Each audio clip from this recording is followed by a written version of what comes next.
I'm handsome, I'm fast, I'm pretty, and can't possibly be beat. High fly ball into right field. She is gone. They might be going to call George Brett out. Well, he's out. Yes, sir. Brett is out. Look at this. Brett is out. And he's steaming mad. He is out. Swung. Fly ball deep left center. Grissom on the run. Yes! The Atlanta Braves have given you a championship. Auburn going after it. Here's a good snap. It is blocked. It is blocked. It's caught on a run. It's caught on a run. He's going to score. David Wagner has scored. And Auburn is tied the game. It's good! It's good! It's good. It's good! It's good. It's good! Van Tippen has won the ball game. Alabama has beaten Auburn! I'd like for the people to remember me as being a winner, because I ain't never been that much winner.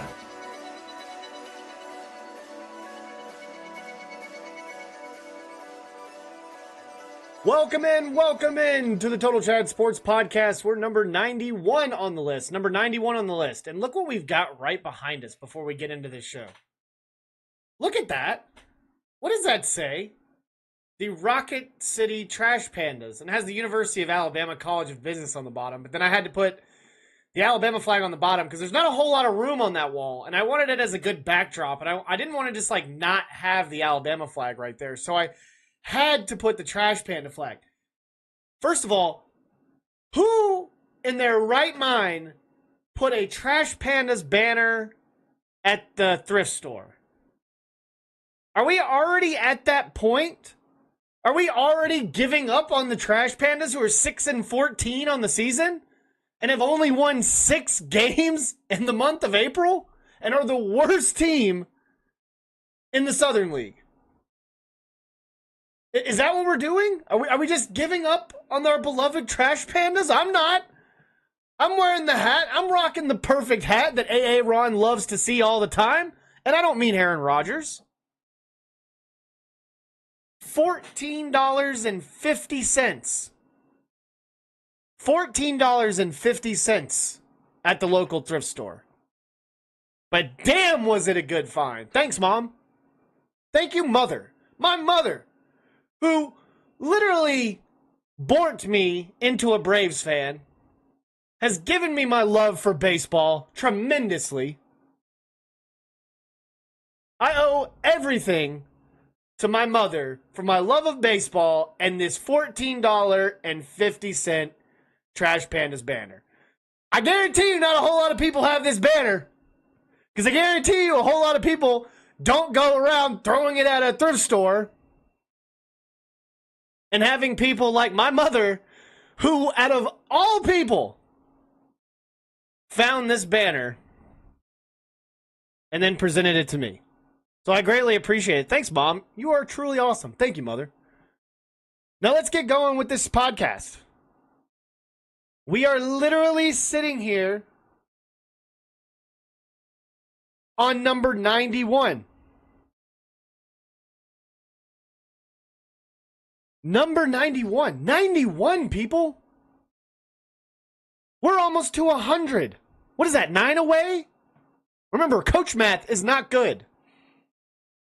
We should stop. Gotta stop talking in third person. We're not narcissistic. We can't be like the others. We can't be like the ones that are a bunch of clowns. We can't do that. We gotta talk decent. But we're trying to be entertaining. We're not trying to be dull and boring.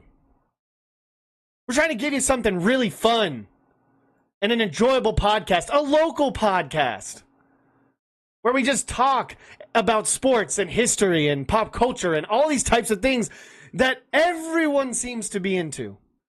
So literally, we have all these type of genres, or I can't even think of the word because I'm not very smart. We have all these options for this podcast, for you to be somewhat marveled by this podcast and somewhat want to join the masses that join the live chat as we go live every time we go live on YouTube and Twitch. So if you want to like and subscribe on YouTube, you can go there at youtube.com/@CoachGrizzleTV, or you can go to Twitch, twitch.tv Twitch.tv/Coach Grizzle. I always do that because I want to say the at part. I want to get better. Because obviously, if we ever get any kind of sponsors out of this podcast, if we get any kind of, become an ambassador of something or have some other type of news outlet to try to pick up this podcast, because honestly, we're really good. It's a really damn good podcast. You got to admit that it's pretty damn entertaining and it's very knowledgeable. No, I'm not very knowledgeable. I'm pretty knowledgeable. I know a thing or two because we know a thing or two, right? Right? We don't have to use sound bites. We don't have to do too much of that. Because, first of all, YouTube will just end up being like, oh, it's copyrighted. But I can sit here and watch a short, watch something on YouTube, play some music in the background, and it's not an issue, and it gets a bazillion views. And I'm sure that they got a ton of subscribers out of it, and it was like, oh, hey, doesn't matter. But follow us. You can follow us here on the Twitter. Follow us on all social media platforms. Twitter, YouTube, Twitch, Facebook, TikTok, Instagram straight flexing. You can find at Coach Grizzle, at Coach Grizzle TV, at Guathny Chad. You can find me anywhere. You'll find me. You'll find the right one. You'll find the right profile. You'll be like Lit Midgie here. He found me. I call him Midgie, but he's my buddy. He's Miggy. Little Miggy. Lit Miggy. That's my boy. That's my bud. Great to see him. One cool cat. Trying to join the podcast. Trying to be a part of the group. I'm over here defending Bryce Elder's honor, by the way.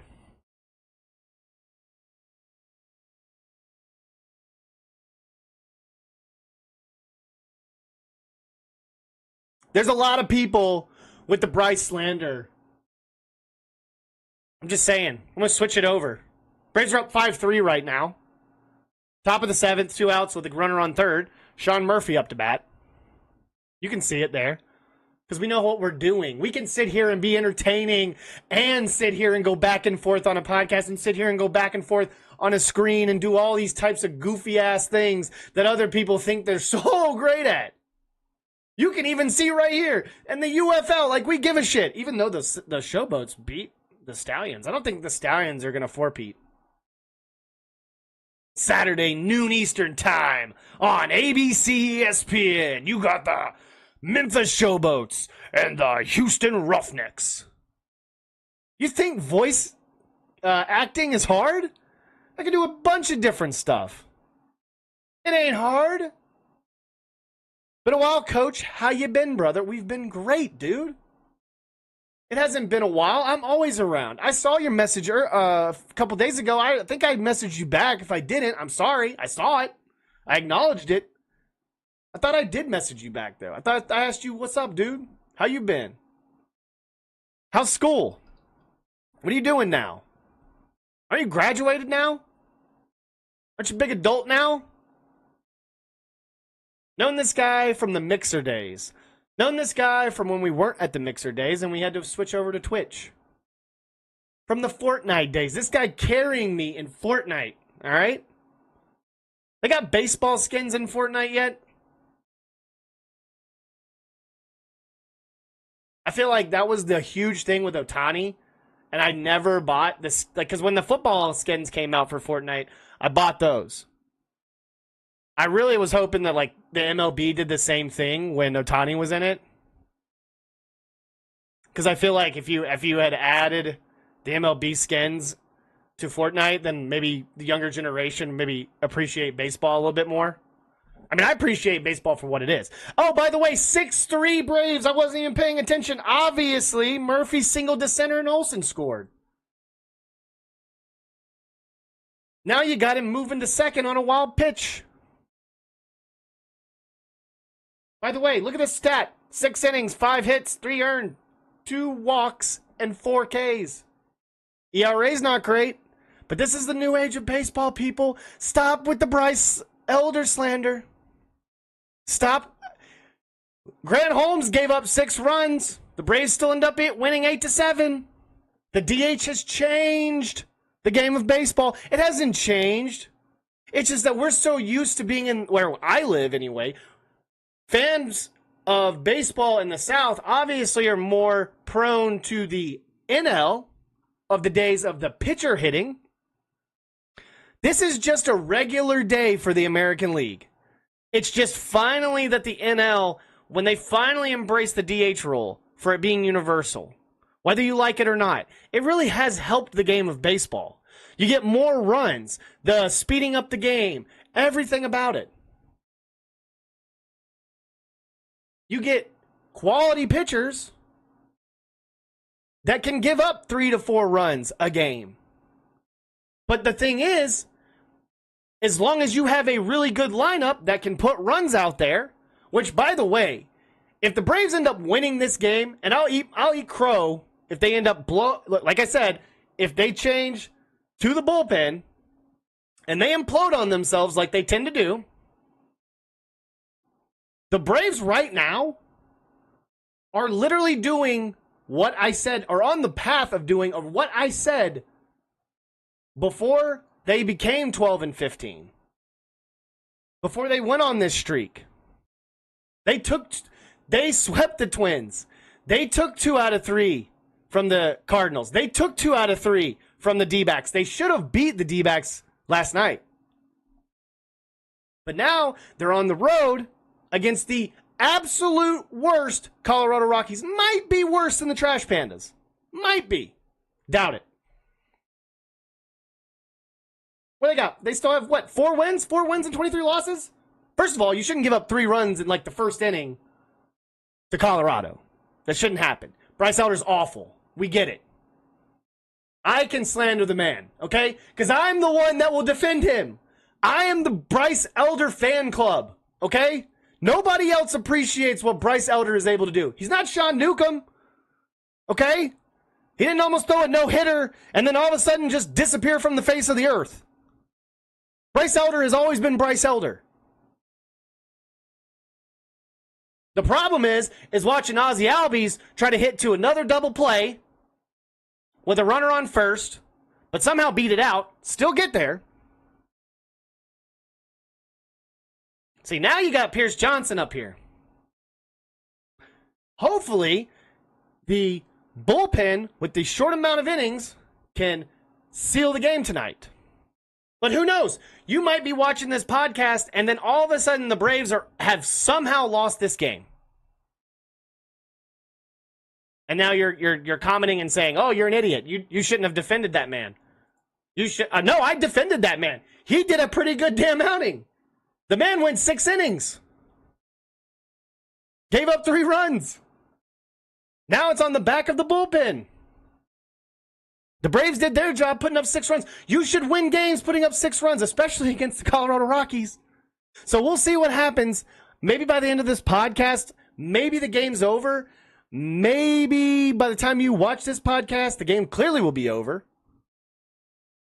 And the Braves either won, probably won, hopefully won, or possibly lost.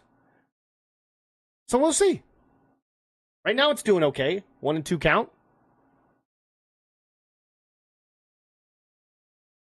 So like I said, the Bryce Elder slander will stop. Okay? He gave up 1 run in his last outing against the Cardinals. Granted, I think he gave up a few runs in the game before that against the Twins. They still got the win. Bryce Elder can't hit. Bryce Elder can't produce runs, but if he gives you 3 runs in 6 innings, we're sitting here congratulating Sale for doing that, or Schwellenbach for doing that. Grant Holmes, like I said, gave up 6 runs, and they won 8-7. Granted, it was on like a pass ball, and it was a little iffy there, you know. I was sitting there cursing the Braves. I thought they were going to absolutely lose 2 out of 3 to the Diamondbacks. But the prediction is coming to its own. Let's see who the Braves have next over the next couple of games. Who do they have next? Pitch. We're not saying they already won. We're not trying to jinx us. But who's pitching tomorrow? All right, they don't have anybody for the Braves. But we'll see. Let me see if AtlantaBraves.com has anything. Let's see what they have. School, all good, bro. And nah, just graduating this year. I'm either going to do paramedic school or join Army. Nice, dude. Do what makes you happy, bro. Go on and be awesome. They have Chris Sales slated for Wednesday against Dollander. But tomorrow they've got Marquez versus somebody. Let's see here. Who would they put out there? Will it be Ian Anderson tomorrow? We didn't even talk about that. About how I'm so excited that Ian Anderson's back on the roster. Bryce Elder is a Texas goat. You're not wrong, bro. Like I said, the Bryce Elder slander will stop, son. How about Texas, for the first time since 2010, swept Texas A&M in a series? And what is his name? Schlossnagel? From the guy that left Texas A&M to go to Texas to be the head coach over there? Yeah. Seemed like it was a great thing to do. I really think tomorrow I guess it would be Ian Anderson. I mean, is it gonna be Ian Anderson tomorrow? I guess realistically we could see Ian Anderson in a start tomorrow. Granted, it is against the Colorado Rockies, which at the moment, as we're talking, still at the moment, I'm going back. You can't see that because it's not on. 6-3 right now. 2 outs in the bottom of the 7th.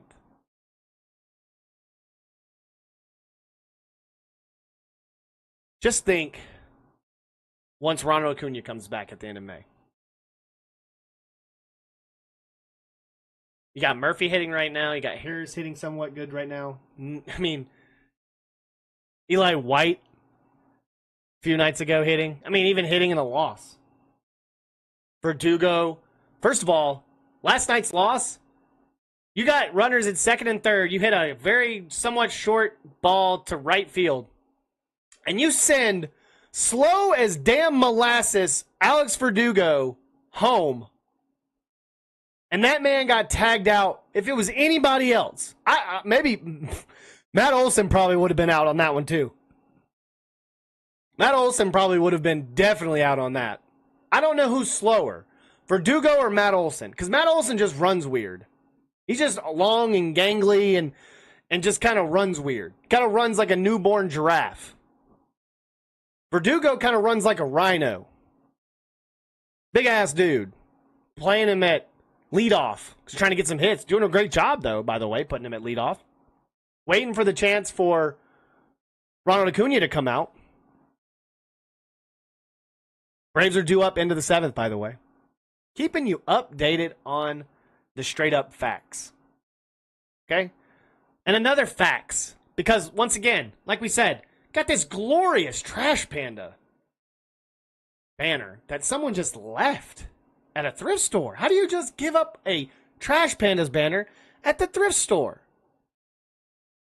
But thank you. Whoever you are, thank you. We greatly appreciate it. The thing we don't appreciate is, like I said earlier, is how in the world have the Trash Pandas only won 6 games to start the season. Now, granted, they've had like 2 postponements. They've had one game not get canceled, but like get stopped to play the next day. Then they started in the 8th inning. That was against Birmingham last week on the 25th. Ended up losing that night too against Birmingham. Then ended up getting their second win in the last week against 2 wins against Birmingham. Got 2 wins out of 4 against Birmingham. You got 1 win out of Montgomery at Montgomery. And you got 2 wins out of Knoxville, and then you got 1 win out of Chattanooga. Luckily, the 3rd game that was at home on that Sunday is going to be made up on June 18th. But right now, it's not looking good. We look at the first half standings. It's not good. It's not good at all. Now, granted, the Southern League North is pretty even. You know, the Trash Pandas can make some momentum. Like I said before, you've got to win games against the South. Especially against Birmingham, who's leading your division right now. That's in the North. But to get losses to Montgomery, you haven't played Biloxi yet. You haven't played Pensacola yet. You haven't played Columbus yet. Get some wins out of these teams. And when Columbus Klingstons come to Trash Panda World, Toyota Field, I will be there. I'll probably be, hopefully at the time, I'll be wearing a Klingstons hat. By the way, Columbus Klingstons, if you would like to, Klingstones, whatever you want to call them, it's all how you pronounce things. I would love for you to send me a hat. I mean, I would love for the Trash Pandas to send me a bunch of hats. But I'm not very pretty. You know what I mean? I don't get free stuff off the internet because I'm not pretty. Maybe I got to work on my appearance a little bit better. And then maybe I'll get some free merch. I don't know. Maybe I have to keep continuing to buy more stuff. Like, I've got a hat. I've got this. I've got tons of shirts. I got a $14.50 banner that I found my mother found at the thrift store. Can't thank Mom enough for that. That's a badass banner, too, by the way. Even being an Alabama fan, if you're like an Alabama fan, it had the University of Alabama on the bottom of it. If you're a College of Business person, like, who just gives up a banner like that? That's what's up.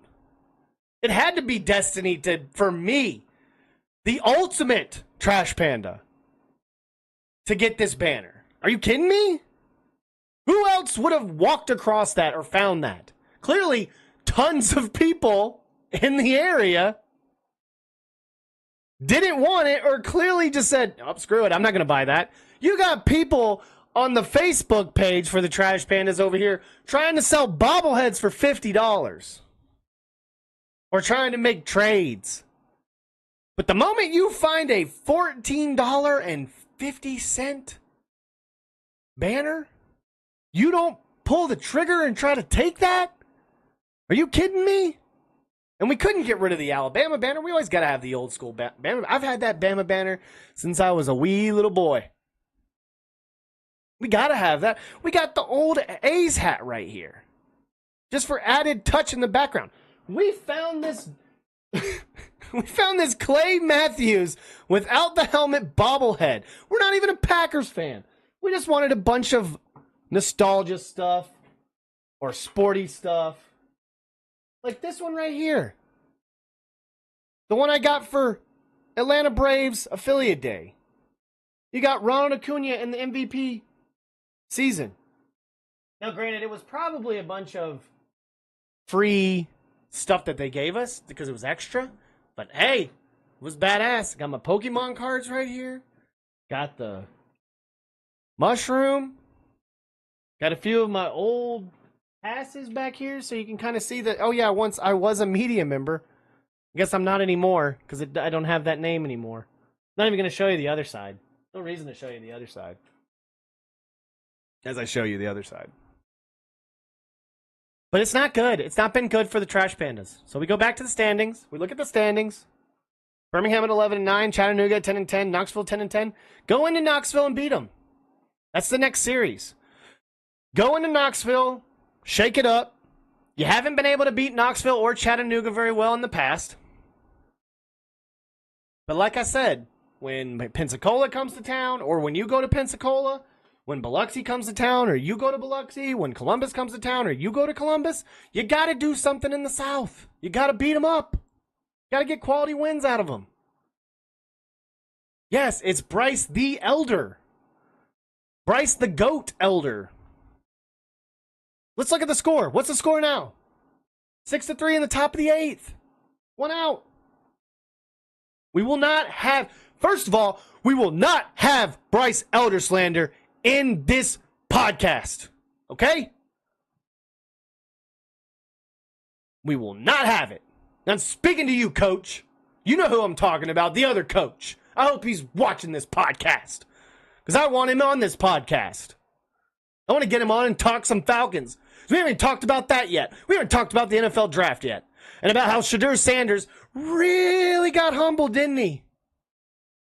And about how we're just sick and tired of hearing from Daddy Sanders.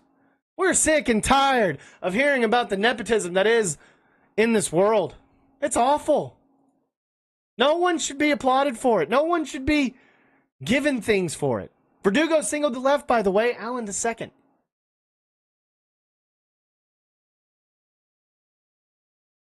By the way, I don't think that former Huntsville Star, former Biloxi Shucker, former Milwaukee Brewer, I really don't think Orlando Arcia might be losing that starting job. Because right now, what's he batting? Nick Allen's batting .292. You know, if you look at these averages, they're not terrible. The only person that really has a below, like a really somewhat bad average is Olsen and Albies. Like, Harris isn't hitting well. Sean Murphy isn't, but he's coming off the injury. Oh, I did see it. And apparently, so we didn't even talk about that. So let's just move on because we're done about the Trash Pandas. They don't have a home game until like next week. So they got Montgomery at home. Right now they got Knoxville away this week. Next week they got Montgomery at home. The following week they're at Pensacola. The following week after that they got back-to-back road trips. They got to go to Pensacola, then they got to go to Chattanooga. And then Biloxi comes to town. They don't play the Clingstones until... When do they play Columbus? Okay, they play Columbus at home in July. So that'll be the first home series against Columbus. And that's only a 3-game series because I guess that's during All-Star Week. So once they come back from the All-Star Week, let's see so you can see this. When they come back from the All-Star Week, I will definitely be at one of these 3 games. Then they play Birmingham at home. Let's see, when do they go away? Oh, they play Columbus again at home. Dog night, 27th of August. We're definitely going, Lady Bird. She's in the other room. She's laying on her bed. She's probably tired of Dad yelling at the Braves and wondering why they're losing to the Rockies right now. Or they were at the time. We were really just getting pissed off, like why are they losing to the Rockies at the time? Top of the 8th, 1 out, by the way. Austin Riley to bat. On the 6th pitch, bunch of fouls. He's hit 4 foul balls in a row after strike looking and strike swinging. Ray's getting 14 hits, though, in this game. 1 error. Doing pretty good right now. All right. Enough baseball. Enough baseball talk. Let's get on to the draft. So let's talk about that whole situation. So the whole Jax Ulbrich thing, you know, obviously he's a 21-year-old kid. Stupid. I mean, Jeff Ulbrich shouldn't have even left his tablet out or whatever it was where he got all these numbers, directory, whatever. Probably shouldn't have left it out. But I guarantee you, if it was like me going and finding something that's like confidential for like something my dad had or something, and I just like let out the information, I guarantee you his ass is either getting a hard chewing or he's going to get fired. But this is the NFL, and we love drama, and we love all these types of things. And of course, it's the Atlanta Falcons. Of all franchises, it's some bratty-ass 21-year-old whose daddy is a coach, has no consequence, and goes to Ole Miss. Maybe, allegedly. I think he does. Over here prank calling Shedeur Sanders, saying he's Mickey Loomis. And that, I mean, it's funny and it's pretty messed up. It's like, really, he's not going to get reprimanded for it? But like, we'll see what happens. You know what I mean? Let's see if anything even happened. Like, let's see here.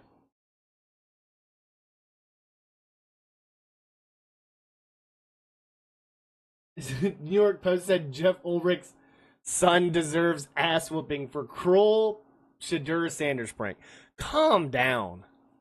He just needs to be put in the corner. What is with this love for Shedeur Sanders? Even KFC, like, tweeted out and said something about Shedeur Sanders. I'd have to find that. Let's see here. KFC tweet, Shedeur Sanders. We're going to look this up. It went viral, by the way. You got, like, a KFC, like, is there an NIL deal, or has he got some kind of sponsorship or something? It said, the Colonel was rejected 1,009 times before finally landing our famous original recipe. Sometimes all Sanders needs is a little time to cook. Congrats, Shedeur.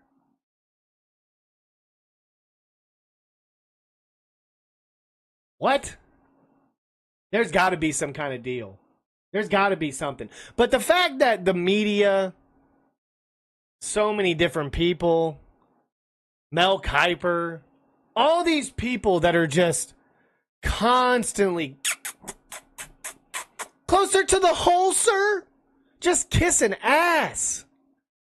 For a kid that, I swear to God, he's not humble at all. He got humbled. I sat there and listened to somebody talk about it earlier, talking about how he has so much upside because he had no running game at Colorado. Go look at the stats. I looked this up earlier. Go look at the stats for Alabama and how the top two running backs had over 340 something rushes. Okay? Way more yards. And we're still able to run the ball effectively with two running backs. But then you go look at the total carries for Colorado, and it was like 388. 388 attempts by a running back, by all the runners. You know who had 100 of those? Shedeur Sanders. He had 100. He got accounted for 100 for negative 50 yards. You know why? Because it's the same thing that if you watch football, you know that he holds onto the ball too long. You know that he tries to make plays. You don't think that that's going to be a problem in the NFL? But yet we want to sit here and applaud this kid. Or, sorry, he's a grown-ass man. Applaud this dude for finally getting drafted by the shit-ass Cleveland Browns. Yes, and I said shit-ass Cleveland Browns. Because you're a horrible franchise.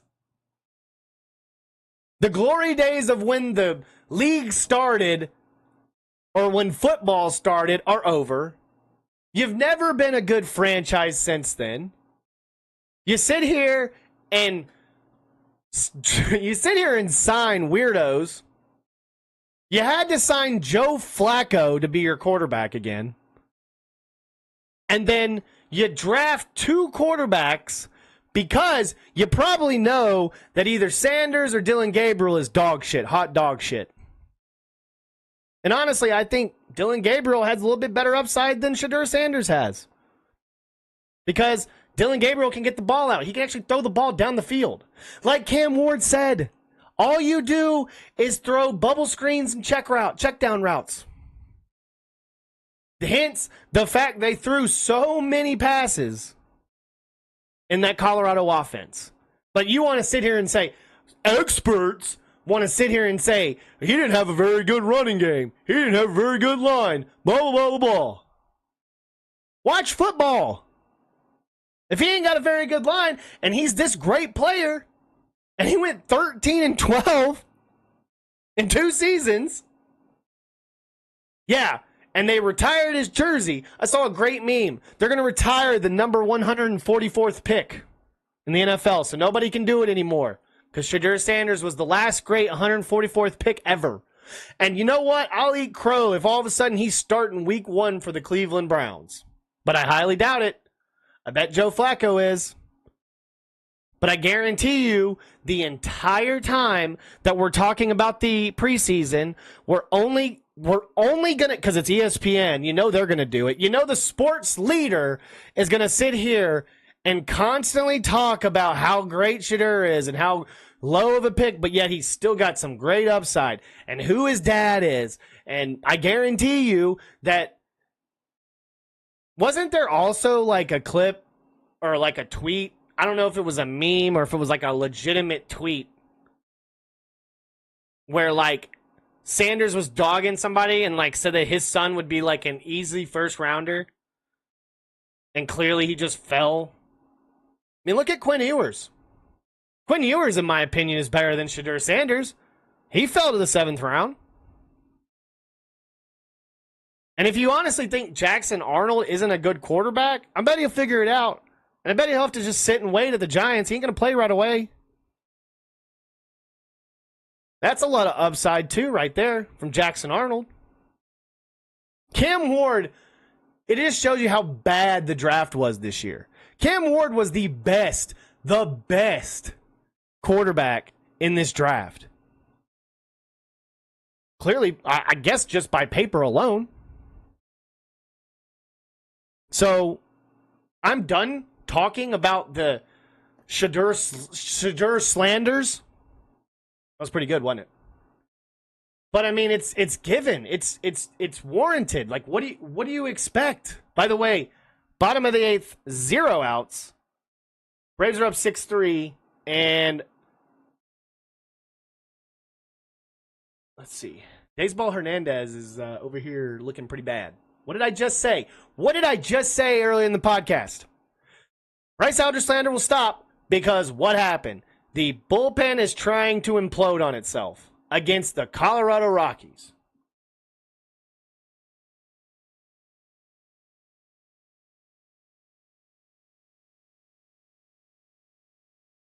I hope that wasn't another walk and now the bases are loaded. No, we're good. Getting really tired of watching this bullpen do this crap. By the way, Baseball Hernandez, former Mississippi Braves / Columbus Kingston. I bet you didn't know that. I bet the sports leader probably did not know that. I'm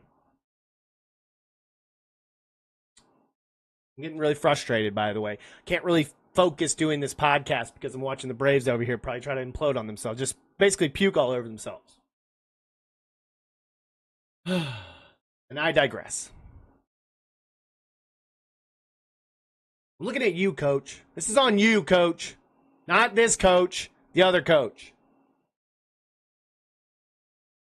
So, the draft was fun. The draft was cool to watch. Some great picks.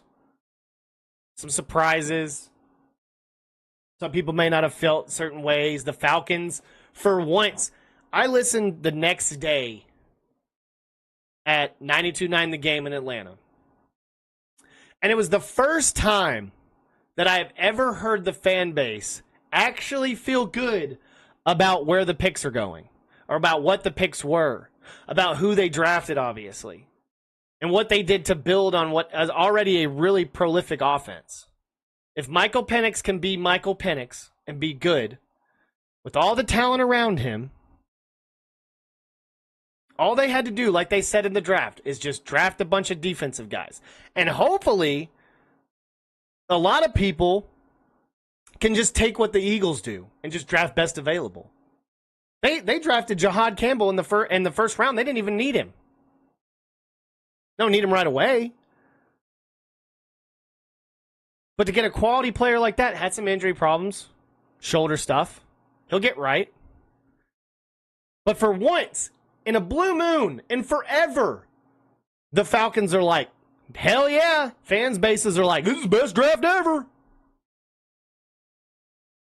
Starting off with first round, you got Jalen Walker out of Georgia. You finally draft a Georgia Bulldog. And the 15th overall, you get him. And 26th overall, when you trade to L.A., which you gave a first rounder and a few other picks for him. What was it? It was trading up. Landis in a 2026 first round pick to L.A.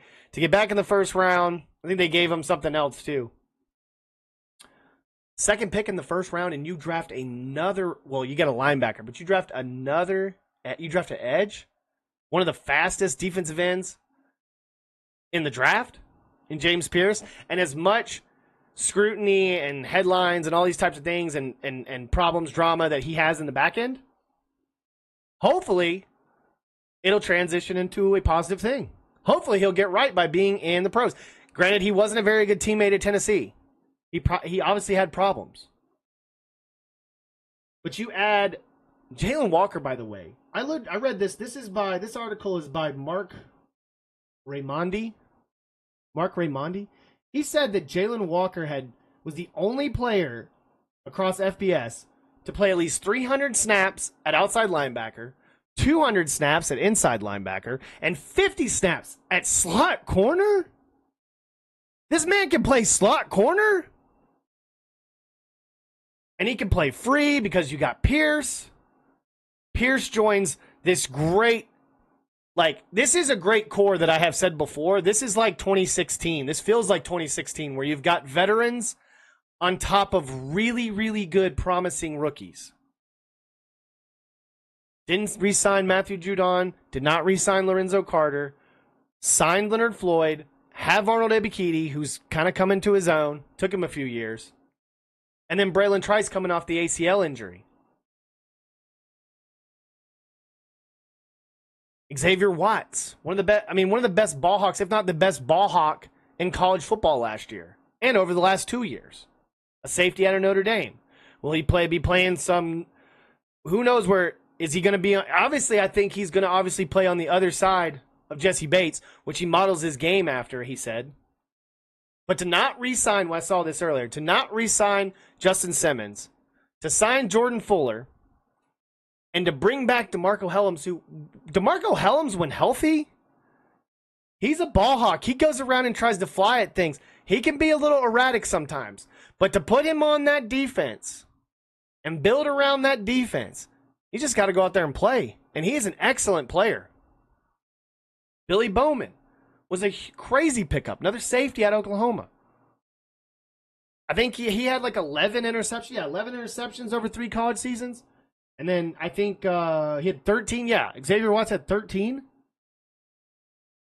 And then to round out the last pick in round 7, number 218, you get a tackle who, I've already said this, I would have been okay in the first round if they had drafted Tyler Booker, which 2 picks before him. If they had drafted Tyler Booker, had another lineman waiting in the wing, obviously for Matthews retiring. Caleb McGarry is iffy. Apparently, Caleb McGarry is going to be on that blind side because Mr. Michael Penix is a lefty, so he'll be on the right. Obviously, Jake Matthews on the left. We'll see what that offensive line looks like with Jack Nelson, who played 3 seasons with Wisconsin? They probably need a defensive tackle, but they went straight up with a offensive tackle. They also had a bunch of free agent signings. By the way, shout out to Little Bro. You got who you wanted, my man. Kobe Bryant. Undrafted free agent. Signed with the Atlanta Falcons. Cornerback out of Kansas. New York. Kansas. Simeon Barrow Jr. from Miami, a defensive lineman. Nathan Carter, a running back out of Michigan State. Joshua Gray, an offensive lineman out of Oregon State. Nick Kubitz, whatever his last name is, linebacker out of North Dakota State. They love them North Dakota State quarterbacks. They're like those Montana, up in the wild, up in the Great Plains, whatever it's called, up in the frontier that is Montana, South Dakota, North Dakota. Just a barren wasteland. Dante Manning, cornerback out of Oregon. Nick Nash, that's an awesome name, Nick Nash. Wide receiver out of San Jose State. Joshua Simon, tight end out of South Carolina. Quincy Skinner Jr., another wide receiver out of Vandy. Malik Verdon, a linebacker out of Iowa State. Jordan Williams out of Georgia Tech.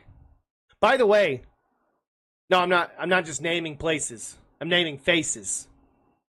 Okay, you hear me? By the way, we're sitting here talking about the prank call that Jack Solbrick did to Shadur Sanders. How about there was another prank call about Isaiah Bond was prank called by a Falcons fan? I don't know if this was real or not.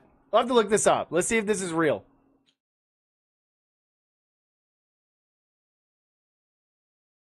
Undrafted Longhorns wide receiver falls victim to prank call and joining Shadur Sanders. So this is on Outkick, whether you like the source or not.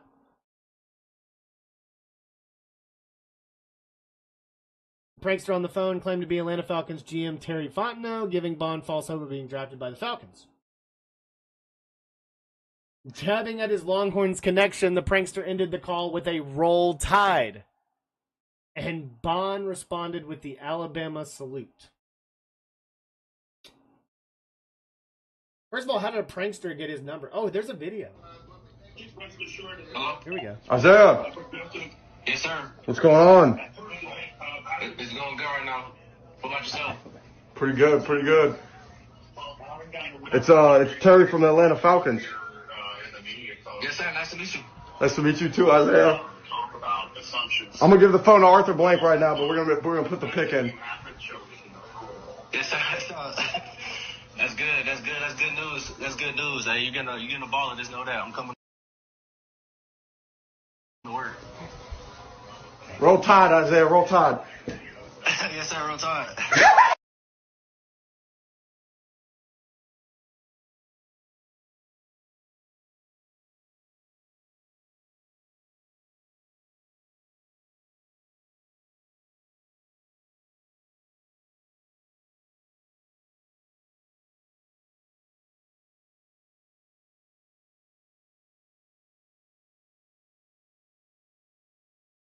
I was sitting there laughing with it muted the entire time. I was trying to mute it. So you could listen to it. And I was laughing. I was like, ah, ha, ha, ha, ah, ha. The fact that he said Roll Tide to the dude, and then he said Roll Tide back. The man went to Texas, ran away, and then said Roll Tide when he got drafted. Not cook 'em. Not even horns down. He said Roll Tide. Now, granted, if he had stayed with the Tide, he probably would have been a better draft pick. We can all say that. Injuries were probably part of the problem, if I could talk. First of all, I wish the Atlanta Falcons would have signed him like undrafted. That would have been like, obviously there's some issues, there's some problems. Would have been awesome to sit there and have him on the team. So, hey, this is like the new age, man. People can find your phone number. I'm sure somebody could call me right now. Don't do it, Head of Steel. You have my number. First of all, my phone's dead. See? Dead. So, there'll be no calling me. Now, you could probably call me on Discord.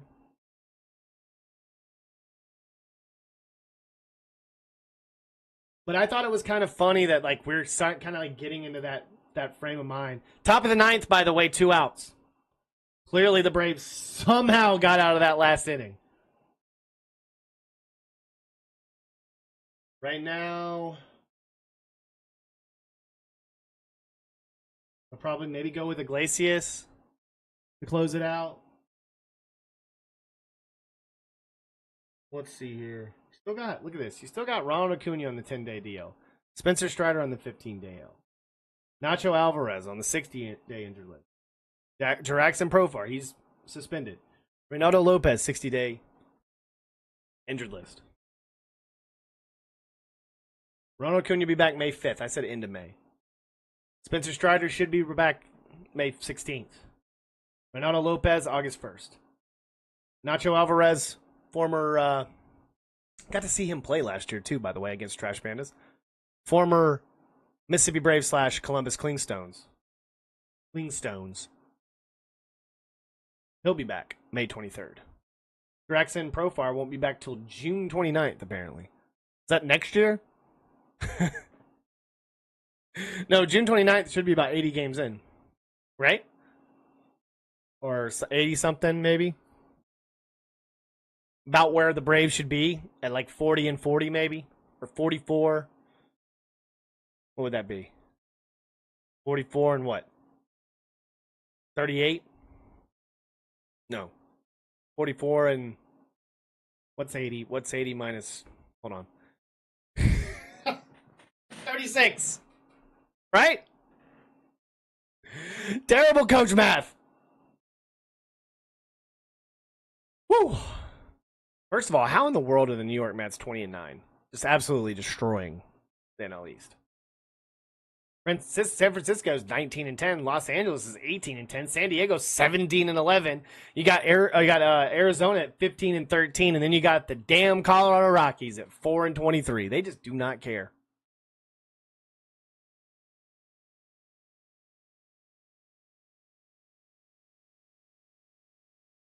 Hopefully they can punch it out. Hopefully they can just inch out this win.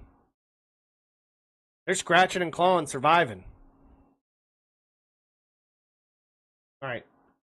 Let's get on to a little bit of NBA playoffs. Let's run through that real quick. Rockets are at the moment. If you're watching this podcast, somebody won. Rockets are up 1 point on the Golden State Warriors. Golden State leads the series 2-1. Cavs finished the series 4-0 against the Heat. If they had played the Hawks, it would have been the same damn difference. I already said 36. Yesterday, Knicks beat the Pistons. They're up 3-1. Timberwolves beat the Lakers. They're up 3-1. How about Anthony Edwards, though? Just destroying all these amazing teams. Celtics and Magic. Boston's up 3-1. Pacers and Bucks. Indy's up 3-1. Since Saturday, the only team to close out their series and waiting to play, Grizzlies lose to the Thunder by 2. OKC sweeps them. First of all, why are the Nuggets and Clippers 101-99? You got the series tied 2-2. Why in the hell did they play Saturday? Then you got the Sunday games. Then you got your Monday games. Then they don't play till Tuesday. Till Tuesday. The Pistons and the Knicks played on Sunday. The Magic and the Celtics, did they play? They played Sunday. The Clippers and the Nuggets. Is it because it's out west? The basketball's so weird. And I really hate basketball playoffs because you'll have like 2 games on at the same time like these two morons. Why would you play a game on one TV network and play another? First of all, there's a game at 5 o'clock when this game is about to, like, this game's going to be in halftime, this game's going to start. This game's going to be in halftime, this game's going to start. What? Why would you do that? Why wouldn't you just have it where, like, you separated it out and put it on 2 big markets and just watch it and have it really separated out so you can kind of, like, enjoy the series? You're already doing this horse shit where the Clippers played on Saturday and then don't play till Tuesday when OKC is already done with their series. Basketball's weird. I really don't care. I don't give a shit. It's probably going to be Boston versus OKC, or it'll probably be Cleveland versus OKC. But I don't really give a shit about the NBA playoffs. Wake me up when September ends. Wake me up when the finals start. Going on to hockey. Hockey. As they say in hockey, let's do that hockey. Panthers beat your Lightning. What the hell, Head of Steel? My prediction is going sour. The Stars are up right now, though. 2-2 on the series. Florida 3-1 on the series right now after their win. The Blues are tied after their win with the Jets. The Hurricanes are up 3-1 on the Devils. And the Capitals are up 3-1 on the Canadiens. And then the Kings and Oilers are tied at 2. So let's go back to Saturday. Stars and Avalanche. Which, by the way, the Stars and Avalanche are playing on Monday when they played on Saturday. Maybe it's because, like, travel or something. Maybe that's what it is. Maybe that I just didn't notice that. Maybe it's because they had to go somewhere. Maybe it's because they're out west. I don't know. But this team's out west. These two teams are west teams. I thought last time I checked. Toronto's leading the series against the Senators 3-1 after their win. Tried to take it home at Senators. Didn't happen. The Golden Knights are tied with the Wild 2-2. And, of course, we talked about the Lightning and Panthers. They are down 3-1. Tomorrow, or today, or yesterday, whenever you watch this podcast, 3-1 Senators Maple Leafs, Devils Hurricanes, 3-1 to Carolina, Wild Golden Knights, they're tied, and the Oilers and the Kings. By the way, Axios, I love you, buddy. Go Oilers. Go Oilers. Got a buddy, does like the pyrotechnics for the Oilers. Badass. Badass. All I got to do was do a little sideline from the box with the Havoc. Didn't really get to do the whole pyrotechnics. That would have been pretty dope. Sit there and play with fire. Be a little pyro. I just faded to black. I don't know why we did that. We were just trying to like end the stream or something. All right. We're getting really close to finishing this podcast off because I would like to play a little bit of Oblivion before I go to bed. By the way, Oblivion's been pretty fun. Remastered's been great. What class did you go with, Head of Steel? I haven't made it out of the sewer yet. Literally, the main dude hasn't even died yet. What's his name? Serial or whatever? Oh, Forbidden Speaker TYV692. Cheap viewers on streamboo.com. Remove the space at 1BKYJLPL. Okay. Thanks for that love. Appreciate you being in here. Bet you're going to be gone in a little bit.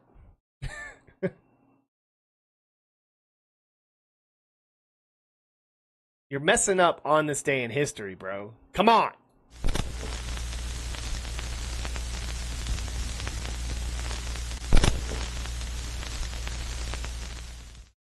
We didn't even do the right one. Constantius the second in Rome, 357, Emperor Constantius arrives in Rome for his first and only visit. I don't know why. Let me click on his name. The son of Constantine the Great, Constantius II ruled the Roman Empire between 337 and 361 CE. During a period of political and cultural upheaval, he initially shared power with the two brothers Constans and Constantine II until Constantine II was killed by his brother in 340 CE and assumed sole role 353 CE to 361 CE. After returning the period of fighting in Persian Sasanian king Shapur II, Constantius II had to confront two usurpers, the general Vetranio, who had taken power in the Balkans, and Magnentius, who had killed his brother Constans and assumed control of the Western Empire after dealing with the former and defeating Magnentius in the battles of Mursa Major in 351 and Mons Seculus in 353. Constantius resumed control. Constantius had further issues with his cousin Gallus, who appointed Caesar to the east and eventually had him killed. He died in 361 at the age of 44. Don't know if it's not his birthday, but I'm pretty sure I'm pretty sure History March has a couple of pretty good documentaries or stuff on him too. Palermo's Palatine Chapel in 1140, the Palatine Chapel, commissioned by Roger II and one of Norman Sicily's most important buildings, is consecrated on Palm Sunday in Palermo, World Heritage Site in 2015. Assassination of Conrad of Montferrat, Conrad I, King of Jerusalem and Tyre. 2 days after his title to the throne confirmed by election, killing carried out by Hashanin.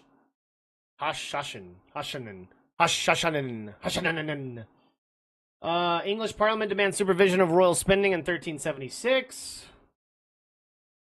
Let's see here. 1635, Virginia Governor John Harvey accused of treason and removed from office. Event of interest in 1701, English Ambassador William Norris is granted an audience by Mughal Emperor Aurangzeb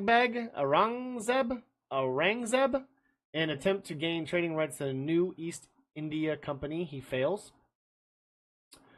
In 1728, 82 survivors of the Dutch ship Zeevik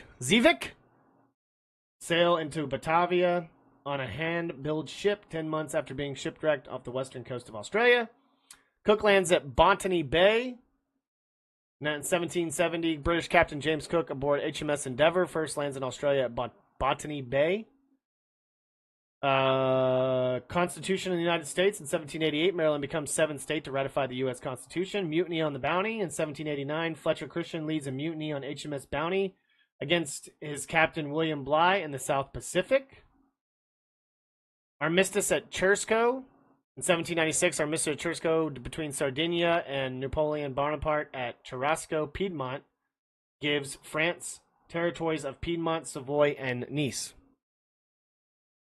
Let's see. U.S.-Canada Border Treaty in 1818. Rush-Bagot Treaty signed between U.S. and President James Monroe and Great Britain, demilitarizing the U.S.-Canadian border. In 1829, Dutch Parliament accepts new press laws. In 1847, George B. Vashon becomes first African-American to enter New York State Bar. In 1848, slavery abolished in the French colonies. First veterinary college in the U.S. is incorporated in Boston in 1855. Billy the Kid escapes in 1881, escapes from Lincoln County Jail in Lincoln, New Mexico. French ships sent to Tunisia in 1881.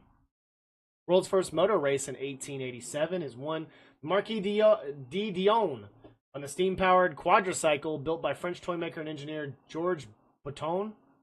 French newspaper La Velocipede organized the test, and Bouton was the only participant. So it wasn't much of a race if he was the only participant, right? Carnival Overture in 1892, first performance of Antoine Dvorak's original work, Carnival Overture. First night flight in 1910, first night flight by Claude Graham White. Takes place in England. Capablanca World Chess Champion. 1921, Cuban Jose Raul Capablanca becomes the world's third chess champion, defeating German champion Emmanuel Lasker in Havana.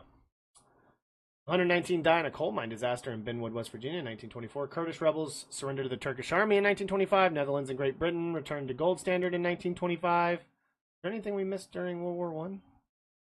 Oh, American stuntman and parachute developer Leslie Irvin, 23, makes his first premeditated free fall parachute jump from a plane above the United States Air Service McCook Field near Dayton, Ohio. Oh, Azerbaijan SSR joins USSR for the first time in 1920. Soccer team Blue-White 34 forms. That was in 1934. Spanish government of Ricardo Samper forms in 1934. Homeowners Loan Act in 1934. U.S. President FDR signs Homeowners Loan Act. Let's see. First animated cartoon electric sign is displayed in New York City. Hitler's treaty claim in 1939 claims German-Polish non-attack treaty still in effect. Pennsylvania 65000 records the song Pennsylvania 65000 New York City. That's Glenn Miller, 1940. 1940 SS Obersturmbannführer, Lieutenant Colonel Rudolf Haas, not Hess, different Nazi, becomes commandant of the concentration camp Auschwitz. 1941, last British troops in Greece surrender. 1941, last British troops in Greece surrender. 1942, World War II titled as a result of Gallup poll. 1942, German Luftwaffe estimated to have flown over 11,000 sorties against Malta since 20th of March. 1942, nightly dim out begins along the U.S. East Coast. 1943, first performance of Mark Blitzstein's Freedom Morning. You imagine telling a bunch of people to just turn their lights off, especially on the Eastern Coast? Could you imagine trying to do that now? Oh, God, no. People would think it was a joke. People wouldn't do it. You'd have to, martial law and, enforce it. People would just think you're fucking crazy. 1943, German-Italian counteroffensive in North Africa. 1943, U.S. 34th Division occupies Djebel El Hara in North Tunisia. 1944, Exercise Tiger ends with 750 U.S. soldiers dead in D-Day rehearsal after their convoy ships were attacked by German torpedo boats off Slapton Sands in Devon.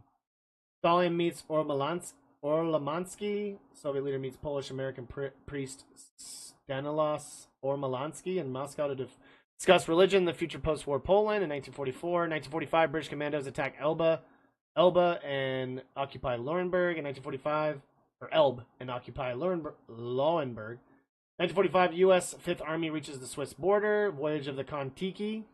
1947, Thor Heyerdahl and the crew of the Kon-Tiki sail from Peru to Polynesia.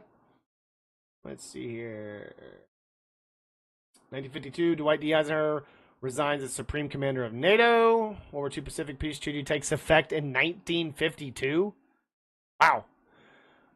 St. Louis Browns lead 2 black minor leaguers to Hankou Braves of Japan. 1952. Lend 2 black minor leaguers. That's a lead. I can't read sometimes. In 1956, Cincinnati Reds outfielder Frank Robinson hits his first of 586 home runs. French troops leave Vietnam in 1956. Great Britain performs atmospheric nuclear test at Christmas Island in 1958. U.S. President Richard Nixon begins Goodwill Tour of Latin America in 1958. Milwaukee Braves future Hall of Fame pitcher Warren Spahn throws his second career no-hitter at 41, beats the San Francisco Giants 1-0 at County Stadium. That was in 1961. We're going back to the Braves. And they won 6-3. This day in history, the Atlanta Braves beat the Colorado Rockies 6-3. Shut your mouth with the Bryce Elder slander. Let's go. Get out of here. Going back. My name is Barbara. 1965, my name is Barbara. Barbara Streisand's first television special premieres on CBS. Let's see. We're just going to go through some of these boring ass ones. 1967, Muhammad Ali refuses induction into Army and stripped of boxing title. Event of interest. 1969, Charles de Gaulle resigns as president of France. Let's see here. TV show appearance. 1975, Ringo Starr appears on the Smothers Brothers show, singing Hoyt Anson's No No No song, and John Lennon is a guest on Tom Snyder's Tomorrow program, and what turns out to be his final television era, both on NBC TV. Let's see. Sports history, 1985, Billy Martin named New York Yankee manager for fourth time. Fernando Valenzuela sets a record of 41 scoreless innings to start season in 1985. Pripyat Nuclear Wasteland, 1986, Soviet TV news program. Vremya now announces a nuclear accident at Chernobyl nuclear power station 2 days after the event. Have you ever seen the show Chernobyl? It is very underrated. Very great show. I keep, like, for some reason, because I got YouTube, so, like, you have Max and everything like that, so, like, I'll go through, like, all the shorts, and, like, 10 of the shorts will be about Chernobyl. It's just, like, I start looking up history stuff, and I just start getting into the algorithm, and then just start keeping going back and forth. By the way, thanks for everyone being a part of this chat. I know some people aren't chatting. Some people are just watching, and I greatly appreciate you. Thank you so much for being here.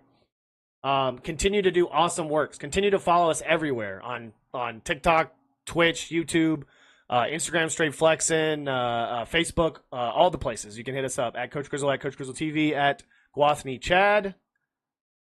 And remember, we're doing everything for the Greater Humane Society. Adopt, don't shop. If you can see this shirt, adopt, don't shop. Adopt, don't shop. It has a freaking dog as an astronaut. They have one with a cat. Okay, I think I need to get one for Head of Steel and send it to him. They literally, if they still have these shirts, let me ask. Because I need to get you one with a cat.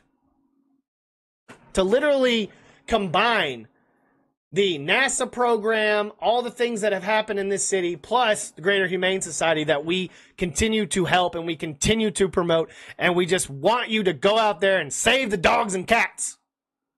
And bunnies too. And guinea pigs. And whatever animal that was given on the side of the road or just dropped off at the front door. We're here for them. We play that. We like that. We try to help that. You need a cat with an astronaut shirt, sir. As an astronaut. I'll have to see if they have them still. I bet they do. I want to get one. I don't even have a cat. I want a cat. Someone told me they had a cat a couple days ago and made me want a cat. But how can you want a cat when you have Ladybird? Shit. She's in the other room. And she probably thinks the door's shut. But it's not. She's laying down because Dad's yelling and Dad's getting loud, so she doesn't like that. Of all the things I need, that is one of them. Of course you do. You're the cat man. You literally draw cats for a living. I have a wonderful friend and a wonderful viewer of the podcast that has been a wonderful supporter throughout the entire career. This man draws cats for a living, people. And you can't draw cats like this man. I'm just going to tell you that right now. 2014, Craig Ferguson announces he will leave the Late Late Show. His show wasn't even good. Who cares? Like, his show wasn't very good. Is he still alive? Like, am I being mean now? Like, his show wasn't that great. Like, all, like, night shows are really not that great. I don't even watch Last Week Tonight. I used to love that show. I never really watched, what is that? What's the other one on Comedy Central? What was that? The Daily Show? Once you got rid of Jon Stewart, I just quit watching that crap. He has a podcast. Everyone has a podcast.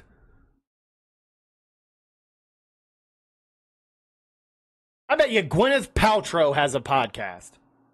Danny DeVito has a podcast. Well, they haven't done it in a while. The Always Sunny one. It's not really his. It's more like the show's. I haven't seen one in a while. Excuse me? 2018 world's largest child sacrifice? 140 remains uncovered by archaeologists near Trujillo, Peru, dating back 550 years to the Chimu civilization. Peace out, Holmes. Thanks for being here. We're almost done anyway. We're getting late. Disney says Marvel film Avengers Endgame made estimated $1.2 billion worldwide. First film to make more than $1 billion on opening. That was in 2019. And then Marvel went absolute downhill dog shit after that. Because they turned into PC dumbasses. And they can't just write good superhero movies. They have to have some weird-ass political agenda behind them. And they have to be some kind of politically correct horseshit. Because the new age writers are stupid and just sit there and just make up new heroes that we don't care about. It's all made up, I get that, but people don't like it. Make heroes what we like. Just make good. If you just make good movies. It's like Star Wars. It's just getting dog shit now. The people that bullied the people from Sonic need to continue to bully the Star Wars people need to continue to bully people. We need to continue to bully people. No, I'm not condoning bullying people, but we need to condone bullying really rich producers and directors who make dog shit films. Speaking of dog shit films / shows, the Game of Thrones The Long Night premiered in 2019. The longest battle ever screened, nearly 80 minutes. Surpassing Lord of the Rings Battle of Helm's Deep, which was 44 minutes long. In the 44 minutes, Helm's Deep had color, it had light, it was also dark during that battle. And in 44 minutes, Helm's Deep blew the fucking doors off The Long Night. The Long Night was a bunch of horseshit. Who puts siege equipment in front of your fucking infantry? Who the fuck? First of all, why are you using mangonels and siege equipment on the fucking ground when things are attacking you from the ground that can't die? And then you make this huge spectacle where the only time the fucking lights even worked, you light up the swords to all go on fire, and you charge cavalry at a fucking brick wall. I blame Aaron Rodgers for wanting to be an actor and wanting to be on that show for the reason why it was so bad. Because once we get to season 7 and season 8 of Game of Thrones, just throw up all over yourself. Because if you honestly like those last 2 seasons, there's something wrong with you. And George R.R. Martin still can't finish books. And we're just making it up as we go. But you could have made it up better than that. I just hope that all these new series, like, I hope they're just better. But I doubt it. Especially after watching that dog shit. After getting through all that crap. 80 minutes of darkness. You had 44 minutes at the Battle of Helm's Deep, and it was 10 times better than The Long Night. Still pretty badass when Arya does the little knife thing, little dagger flip thing, and stabs the Night King. Still badass. First of all, how did no one see her just fly through the air like that? She had to have propelled herself somehow. She doesn't fly. Unless, like, Bran, like, warged in her and turned her into a bat or something. I have no idea. Bran's over here just fucking hot dogging it. Over here just sitting here just sitting back, and then being like, I'm the king, bro. Should have been me all along. That's how you end it? Should have been like Arya coming up behind him and just been like, me, bro. She just sails off, never see her again. Ridiculous. Anything else that we really care about? Any of this crap? Not really. Nope. Let's look at some birthdays. Let's go through it quick so we can get out of here. Edward IV. I think he died. Isn't that the guy that fought like Richard III or something like that? This was during the War of Roses, I think. I think he ended up losing or something. Isn't he like a Yorkist, I think? And he lost to the Tudors. James Monroe was 5th U.S. president. He was born today in 1958. He died in 1831. Let's see here. Lionel Barrymore, American actor. It's a Wonderful Life. Dr. Kildare. Key Largo, 1878. He died in 1954. Harry Crerar, Canadian World War I and World War II general, 1st Canadian Army. Born in Hamilton, Ontario. 1888, 1965 is when he died. Let's see here. Oskar Schindler, 1908. Died in 1974. Austrian businessman and subject of the novel Schindler's Ark and the film Schindler's List. Born in Zwickau, Austria-Hungary. Ferruccio Lamborghini, Italian auto designer for Lamborghini, born in Cento Ferrara in the Kingdom of Italy in 1916. He died in 1993. Harper Lee, To Kill a Mockingbird. She was born today in 1926, 2016. She was born in Monroeville, Alabama. And apparently, my great aunt, this is what my grandmother said, so I'm going to believe her. My great aunt is actually like a character in To Kill a Mockingbird. No joke. She actually knew Harper Lee. Was like a teacher or something, or like knew Harper Lee really well. Carolyn Jones, 1930 American actress, Morticia and the Addams Family. She was born in Amarillo, Texas. She died in 1983. Saddam Hussein, president of Iraq. He died in 2006. He was born in 1937. Terry Pratchett, English author of fantasy novels Discworld, born in Beaconsfield, Buckinghamshire in 1948. He died in 2015. Jay Leno's 75th birthday. He was born in 1950. John Daly, one of the best golfers around, 59th birthday. He was born in 1966. Too Short, he's 59, American rapper, 1966. Penelope Cruz, 51st birthday, 1974. Jessica Alba, she's 44 today, born in 1981. Melanie Martinez, 30th birthday, 1995. And we're good. So thank you so much. That was On This Day in History with Coach.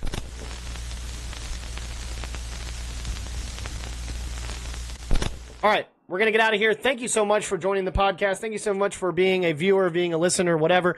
Just turn it on for a few minutes. Do it while you're cleaning. Do it while you're doing some laundry, just while you're just hanging around the house. You can put it on your big screen. You can sit here and watch the podcast throughout. If you have a smart TV, you can watch it on YouTube. You can watch it on Twitch. You can go back and tell me what I did wrong, what I did right.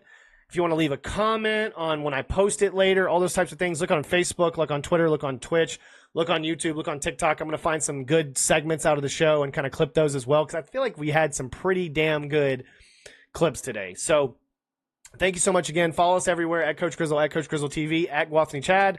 Remember, we do everything for the Greater Maine Society, and we adopt, don't shop for the dogs.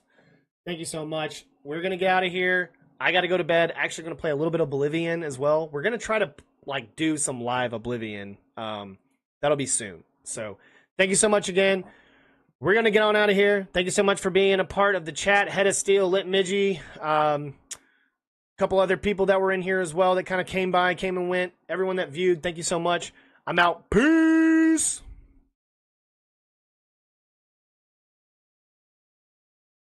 I'm handsome, I'm fast, I'm pretty, and can't possibly be beat. High fly ball into right field. She is gone. They might be going to call George Brett out. Well, he's out. Yes, sir. Brett is out. Look at this. Brett is out. And He's steaming mad. he is out. Swung, fly ball deep left center. Grissom on the run. Yes! The Atlanta Braves have given you a championship. Auburn going after it. Here's a good snap. It is blocked. It's caught on the run. He's going to score. David Wagner has scored. And Auburn is tied the game. It's